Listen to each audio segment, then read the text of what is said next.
என் உயிரின மேலான தமிழ் பெருங்குடி மக்களே, உங்கள் அனைவருக்கும் மேல் அரசம்பட்டு சண்முகத்தின் பணிவான வணக்கங்கள். அன்பு உறவுகளே, நம்முடைய சேனலை சப்ஸ்கிரைப் செய்து கொண்டு நம்முடைய காணொளிக்கு ஒரு லைக் செய்து தொடர்ந்து நம்முடைய காணொளியை பாருங்கள். தொடர்ந்து நமக்கு ஆதரவு தாருங்கள். அன்பு உறவுகளே, செந்தில் பாலாஜி, செந்தில் பாலாஜி, செந்தில் பாலாஜி, திரும்புகின்ற திசையெல்லாம் செந்தில் பாலாஜி. செந்தில் பாலாஜி கடந்து தமிழ்நாட்டு அரசியலோ சட்டங்களோ இன்னைக்கு இல்லவே இல்லை. அந்த நிலைக்கு செந்தில் பாலாஜி ஸ்கேமராக, திருடனாக, அயோக்கியனாக பார்க்கப்படுகிறார். அரசியல் களத்திலையும் சட்ட களத்திலையும்.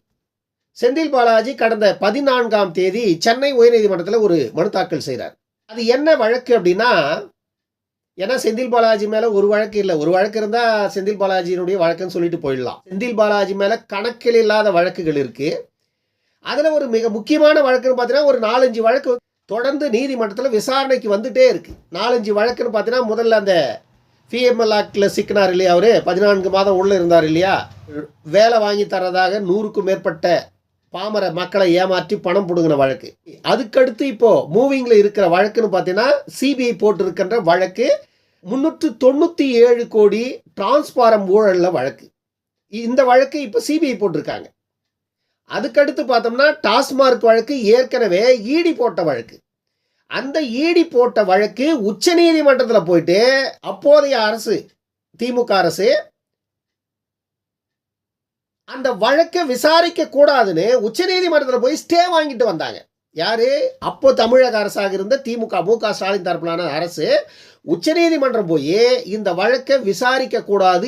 இடி ஏன் இடி விசாரிக்க கூடாதுன்னா, தமிழ்நாட்டில் ஒரு அரசு நடக்குது, அங்க ஒரு டிவிஎஸ்சி இருக்கு, லஞ்ச ஒழிப்புத்துறை இருக்கு. அப்படி இருக்கும் பொழுது நீங்க எப்படி மாநில அரசினுடைய கொள்கைகளை மீறி மத்திய அரசு இதுல தலையிடலாம், மத்திய அரசு இதுல எப்படி நீங்க ஈடி அனுப்பலாம் அப்படின்ற மாதிரி உச்சநீதிமன்றத்தில் போயிட்டு பேசி அங்க அந்த வழக்குக்கு வந்து ஸ்டே வாங்கிட்டு வந்துட்டாங்க. இப்ப அந்த வழக்கு நிலுவையில் இருக்கு. அது இல்லாம இப்பொழுது செந்தில் பாலாஜி மேல இந்த வழக்கு புதுசா போட்டிருக்கிற வழக்கு என்ன, 100 கோடிக்கு மேல டாஸ்மார்க்ல ஊழல் நடந்திருக்கிறது. செந்தில் பாலாஜி மினிஸ்டராக இருந்த பொழுது 2021 இருந்து அந்த 2023 காலகட்டத்தில் செந்தில் பாலாஜி மினிஸ்டராக இருந்த பொழுது 100 கோடிக்கு மேல வந்து ஊழல் நடந்திருக்கிறது அப்படின்னு சொல்லி இப்ப சமீபத்தில் செந்தில் பாலாஜி உட்பட 7 பேர் மேல டாஸ்மார்க் வழக்கில் எஃப்ஐஆர் போட்டிருக்காங்க தமிழக டிவிஎஸ்சி லஞ்ச ஒழிப்புத்துறை. இந்த வழக்கை விசாரிக்க கூடாது, இந்த வழக்குக்கு தடை விதிக்கணும், இந்த வழக்கை ரத்து பண்ணுங்க. ஏற்கனவே இந்த வழக்கு ஈடி போட்டாச்சு, இதில் எந்த உண்மையும் இல்லை அப்படின்னு சொல்லி நாங்க உச்சநீதிமன்றத்திலேயே போயிட்டு ஸ்டே வாங்கிட்டோம். அப்படி இருக்கும் பொழுது மீண்டும் இந்த வழக்கு அரசியல் காழ்ப்புணர்ச்சி காரணமாக போடப்பட்டிருக்கிறது. இந்த வழக்கை ரத்து பண்ணுங்கன்னு சென்னை உயர்நீதிமன்றத்தில் இந்த மனுவை தாக்கல் பண்றார் செந்தில் பாலாஜி 14ஆம் தேதி. இந்த வழக்கு விசாரணைக்கு வருது. அதே நாளில் இதே வழக்கில் புதிதாக சேர்க்கப்பட்ட செந்தில் பாலாஜியினுடைய ஆதரவாளர் ரமேஷ், அவர் அன்றைக்கு தான் இந்த எம்எல்ஏக்களுக்கு 30 கோடி பேரம் பேசின வழக்கில் கைது செய்யப்பட்டு சிறையில் இருந்த அந்த ரமேஷ், அவர்களுக்கு அன்றைக்கு தான் பெயில் கிடைக்குது. பெயில் கிடைத்த அவர் வெளியே வந்த உடனே லஞ்ச ஒழிப்புத்துறை அவரை கைது செய்து நீதிமன்றத்துக்கு கொண்டு போகிறாங்க. அவருடைய வழக்கம் அன்னைக்கு விசாரணைக்கு வருது. அந்த வழக்கில் ரமேஷை வந்துட்டு இந்த வழக்கில், இந்த டாஸ்மார்க் வழக்கில் விசாரிக்க கூடாது அப்படின்னு சொல்லி ரமேஷுக்கு மட்டும் இடைக்கால தடை விதித்திருக்கிறது. ஆனா இந்த செந்தில் பாலாஜி போட்ட இந்த வழக்கில் இரு தரப்பினுடைய வாதங்களையும் விசாரித்த சென்னை உயர்நீதிமன்றம் இந்த வழக்கை தேதி குறிப்பிடாமல் ஒத்தி வைத்திருக்கிறது. சென்னை உயர்நீதிமன்றம் இந்த வழக்குகளை எல்லாம் நம்ம பார்த்தோம்னா, செந்தில் பாலாஜி தொடர்ந்து ஓயாம இந்த வழக்குகளில் இருந்து சட்டத்தில் இருக்கின்ற ஓட்டைகளின் வழியாக எப்படியாவது நாம் தப்பித்து விட முடியுமா என்று தொடர்ந்து ஆராய்ந்து கொண்டே இருக்கிறார். ஒரு நாள் ஓய்வு கிடையாது. ஏன்னா இப்போ இந்த வழக்கு இருக்கு இல்லையா, டாஸ்மார்க் வழக்கு இன்னும் விசாரணை தொடங்கலை. டாஸ்மார்க் வழக்கு வந்து எஃப்ஐஆர் தான் போட்டிருக்காங்க. எஃப்ஐஆர் போட்டு 7 பேர் மேலே எஃப்ஐஆர் போட்டு நீதிமன்றத்தில் தாக்கல் பண்ணியிருக்காங்க. ஆனால் இன்னும் விசாரணை தொடங்கலை. விசாரணை தொடங்குவதற்கு முன்பே தான் செந்தில் பாலாஜி தலைமறைவாயிட்டார். அவர் எங்க கைது பண்ணிட்டு போறாங்களோன்னு தலைமறைவாயிட்டார். தலைமறைவானது எதற்குனா, சென்னை உயர்நீதிமன்றம் என்ன சொன்னதுன்னா, இவரை வந்துட்டு முதல்ல கைது செய்து இவரை விசாரணை பண்ணுங்க, இவரை வந்துட்டு கஸ்டோடியில் எடுத்து இவரை விசாரணை பண்ணுங்கன்னு சென்னை உயர்நீதிமன்றம் சொன்னது. சென்னை உயர்நீதிமன்றம் இப்படி ஒரு உத்தரவை போட்ட உடனே அடுத்த கணம் செந்தில் பாலாஜியுடைய டீம் வந்துட்டு உச்சநீதிமன்றத்துக்கு போயிட்டாங்க. அடுத்த நாள் உச்சநீதிமன்றத்தினுடைய தீர்ப்பு எப்படி வருதுன்னா, செந்தில் பாலாஜியினுடைய வழக்குக்கு இடைக்கால தடை போட்டு அவருக்கு முன்ஜாமீன் கொடுத்துட்டாங்க. இங்க செந்தில் பாலாஜிக்கு ஜாமீன் மறுக்கப்பட்டது சென்னை உயர்நீதிமன்றத்தில். அவரை விசாரிக்க சொல்லி சென்னை உயர்நீதிமன்றம் உத்தரவு போட்டது. ஆனா அந்த அந்த தருணத்துல நீங்க நல்லா யோசிச்சு பாருங்க, சென்னை உயர்நீதிமன்றம் உத்தரவு போட்ட உடனே தமிழக போலீஸ் என்ன செஞ்சிருக்கணும், லஞ்ச ஒழிப்புத்துறை செந்தில் பாலாஜி தூக்கி இருக்கணும். 24 மணி நேரம் டைம் இருக்குங்க. முதல் நாள் வந்து சென்னை உயர்நீதிமன்றம் ஒரு உத்தரவு போட்டாங்க, அந்த மனுவை ரத்து பண்ணிட்டாங்க. முன்ஜாமீன் இல்லை, இவர் வந்து கைது பண்ணி விசாரணைக்கு உட்படுத்துங்க, இவரை கஸ்டோடியில் எடுத்து விசாரிங்க, அப்பதான் இதுல நடந்திருக்கிற உண்மை வெளியே வர அப்படின்னு சொல்லிட்டு சென்னை உயர்நீதிமன்றம் ஒரு உத்தரவு போட்டுருச்சு. ஆனா அடுத்த நாள் தான் வந்து உச்சநீதிமன்றத்தில் இவங்க போயிட்டு செந்தில் பாலாஜிக்கு முன்ஜாமீன் வாங்குறாங்க. இங்க முன்ஜாமீன் கிடைக்கல, அங்க முன்ஜாமீன் கிடைச்சிருச்சு. ஆனா இதற்கு இடையில தமிழ்நாட்டில் இருந்த லஞ்ச ஒழிப்புத்துறை என்ன செய்து கொண்டிருந்தது? இந்த 24 மணி நேரத்துல செந்தில் பாலாஜி தூக்கி உள்ள கொண்டு போய் வச்சிருந்தா அங்க முன்ஜாமீனே கொடுத்திருக்க மாட்டாங்க. போலனாதாங்க முன்ஜாமீன் எடுக்க முடியும். சிறைக்கு உள்ள போன பிறகு முன்ஜாமீனே கோர முடியாது, ஏன்னா அவர் கைதாயிட்டாரு. ஆனா இங்க தமிழக லஞ்ச ஒழிப்புத்துறை என்ன செய்து கொண்டிருந்தது? முன்ஜாமீன் கொடுக்க மறுத்த பிறகு உச்சநீதிமன்றம் போயிட்டு இவங்க முன்ஜாமீன் வாங்கிட்டு வராங்க. முன்ஜாமீன் வாங்கிட்டு வந்த பிறகு செந்தில் பாலாஜி தைரியமா வெளியே வர ஆரம்பிச்சிட்டார். அது வரைக்கும் அவர் தலைமறைவா இருக்கார். அப்போ அந்த நேரத்துல தமிழக லஞ்ச ஒழிப்புத்துறை கோட்டை விட்டுடுச்சு. இன்றைக்கு செந்தில் பாலாஜி என்ன பண்றாருன்னா, இந்த வழக்கே வந்துட்டு தவறானது, அரசியல் காழ்ப்புணர்ச்சி காரணமாக எங்க மீது போடப்பட்டிருக்கின்ற வழக்கு, இந்த வழக்கில் எந்த முகாந்தரமும் இல்லை அப்படின்னு நாங்க ஏற்கனவே உச்சநீதிமன்றத்தில் எல்லா ஆதாரங்களையும் தாக்கல் பண்ணி தான் இதன் மீது நாங்க தடையை வாங்கியிருக்கோம்.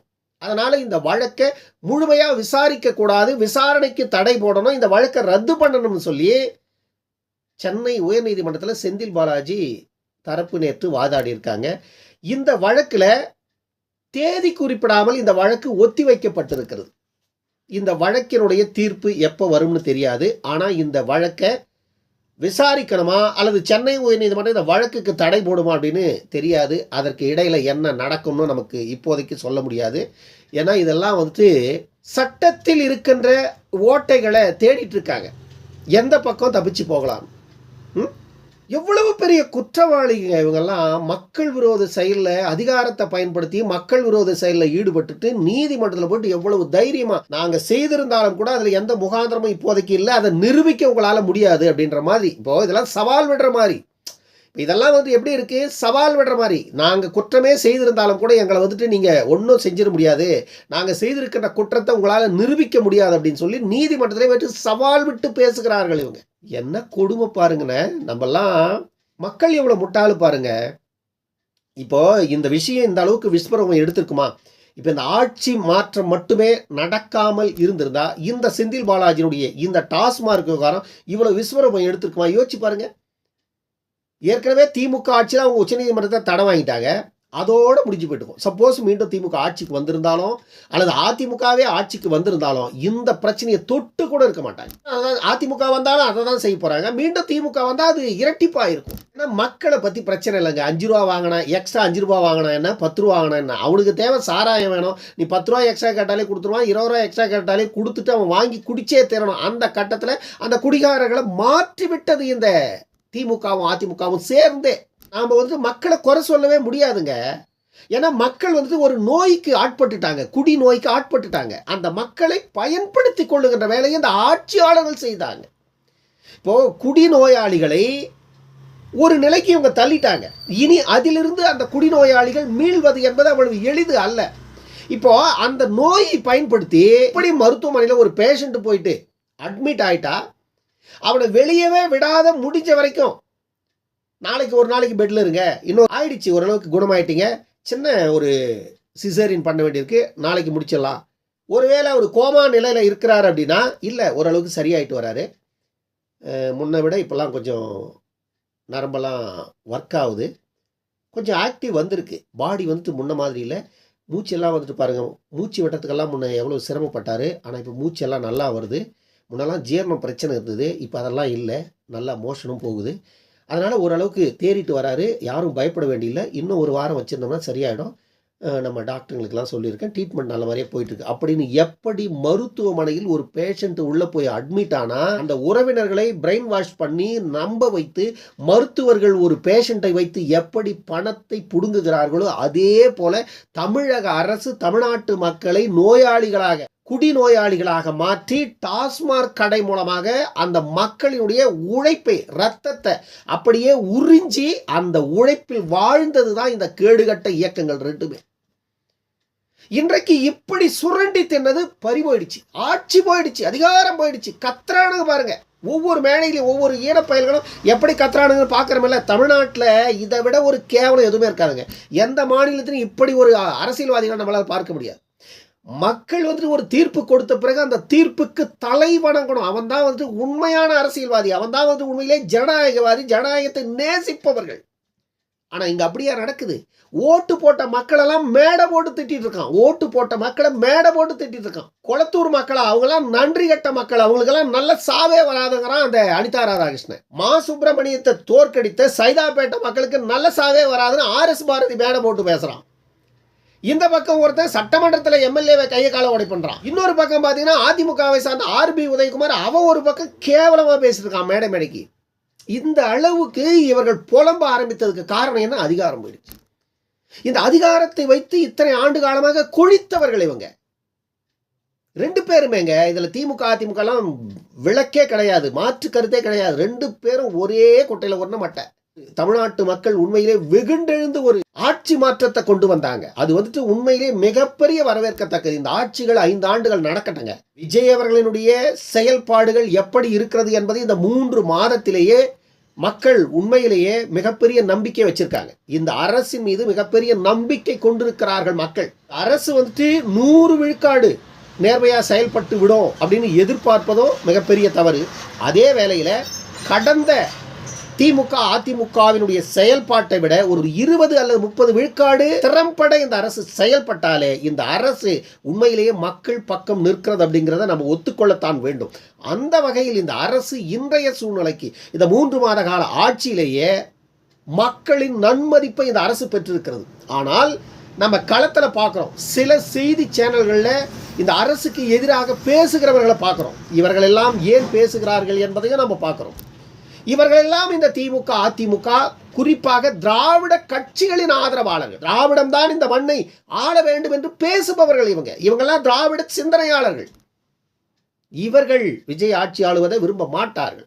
இதே திராவிட சிந்தனையாளர்கள் திமுக செய்த ஊழலை பற்றி எங்கேயாவது ஒரு வார்த்தை பேசுனதை நம்ம பார்த்துக்கிறோமா? KN நேரு ஊழலை பற்றி அவங்களாம் யாருன்னா வாய் திறப்பாங்களா? பாலாஜி ஊழலை பற்றி யாருன்னா அவங்களாம் வாய் திறப்பாங்களா? துரைமுருகனுடைய ஊழலை பற்றி யாருன்னா வாய் திறப்பாங்களா? கனிம வளத்தில் எத்தனை 1000 கோடி கொள்ளையடித்திருக்கிறார் துரைமுருகன், யாருன்னா வாய் திறப்பாங்களா? பெரியசாமி பற்றி யாருன்னா வாய் திறப்பாங்களா? இல்ல இந்த திமுக காரர்கள் இந்த அளவுக்கு அநாகரிகமான வார்த்தைகளை இப்ப பேசிட்டு இருக்காங்க, யாருன்னா வாய் திறக்கிறான? இந்த திராவிட சிந்தனையாளர்கள் யோசிச்சு பாருங்க, எவனும் பேச மாட்டான். ஏன்னா இவர்கள் திராவிட கட்சிகள் ஆட்சி ஆளட்டும், ஒன்று திமுக ஆளட்டும் இல்லை அதிமுக ஆளட்டும், ஆனால் 3வது ஒரு கட்சி வந்தா திராவிடம் செத்து போச்சுன்னு அர்த்தம். ஆனால் ஊசலாடிட்டு இருக்கு, உயிர் இழுத்துட்டு இருக்கு. உயிர் போக போகுது. கடைசி கட்டத்தில் எப்போ போகும்? 2021 பாராளுமன்ற தேர்தலுக்கு பிறகு அல்லது 31 சட்டமன்ற தேர்தலுக்கு பிறகு தமிழ்நாட்டில் திராவிட கட்சிகளை தேடுகின்ற நிலை வரும். வரலாற்றில் தேட வேண்டியதுதான். அப்படி ஒரு நிலை வரும். ஏன்னா இவர்கள் செய்து கொண்டிருக்கின்ற அநீதிகள் அந்த அளவுக்கு இருக்கு இல்லையாங்க, நம்ம பார்க்கிறோம். இல்லை எவ்வளவு குற்றங்கள் செய்வாங்க, எல்லாத்தையும் செஞ்சுட்டு நீதிமன்றத்தில் போயிட்டு விலக்கு வாங்கிக்கிறது. என்னங்க இது? என்ன இது? தப்ப முடியாதுங்க. என்னதான் இவங்க ஓடி ஓடி நீதிமன்றத்தின் வாய்களை அடைத்தாலும் கூட ஒரு நாள் இவங்க சட்டத்தின் முன் பதில் சொல்லியே தேரணும். இவர்கள் தண்டிக்கப்பட்டே தீர்வார்கள். நீங்க வேணா பொறுத்து பாருங்க. அன்பு உறவுகளே, நம்முடைய இந்த காணொலி பற்றின உங்களுடைய கருத்துக்களை கருத்துரை பகுதியில் தவறாமல் பதிவு செய்யுங்க. நம்முடைய சேனலை சப்ஸ்கிரைப் செய்து கொண்டு நம்முடைய காணொலிக்கு ஒரு லைக் செய்து தொடர்ந்து நம்முடைய காணொலியை பாருங்கள். தொடர்ந்து நமக்கு ஆதரவு தாருங்கள். அன்பு உறவுகளே, இன்னொரு காணொலியில் சந்திக்கும் முறை உடமிருந்து விடைபெற்றுக் கொள்வது மேல் அரசம்பட்டு சமூகம். நன்றி, வணக்கம் அன்பு உறவுகளே.